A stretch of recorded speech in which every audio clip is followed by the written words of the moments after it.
এক বাবা এসে বললেন, উমরে ফারুক আমার ছেলে কথা শোনে না, বেয়াদব। উমরে ফারুক ছেলেরে ডাকলেন, বাবা তুমি তোমার আব্বাজানের কথা শোনো না, এটা তো কবিরা গুনাহ। ছেলে বলে, উমরে ফারুক সব দায় দায়িত্ব আল্লাহ ছেলে মেয়েদেরকে দিয়েছে, বাবা মাকে কোনো দায়িত্ব দেয় নাই? উমরে ফারুক বললেন, অবশ্যই দায়িত্ব দিয়েছে। তাহলে বলেন আমার বাবার দায়িত্ব কি? উনি বললেন, প্রাইমারিলি প্রথমত 3 দায়িত্ব। পৃথিবীর প্রতিটি বাবার উচিত ছেলেদের মেয়েদের জন্য ভালো মায়ের ব্যবস্থা করা। 2 নম্বরে সুন্দর তার একটা নাম রেখে দেয়া। 3 নাম্বার তার আল্লাহর কিতাব শিক্ষা দেওয়া। এবার ছেলেকে আমার আব্বা 3টার একটাও করে নাই।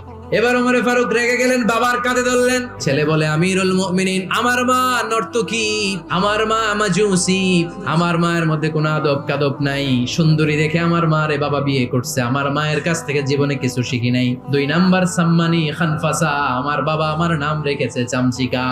ওয়ালাম ইউআল্লিমনি হারফাম মিন কিতাবিল্লাহ, আমিরুল মুমিনিন, শুধু তাই না, আল্লাহর কোরআনের একটা অক্ষর আমার বাবা কোনোদিন আমারে শিক্ষা দেয় না।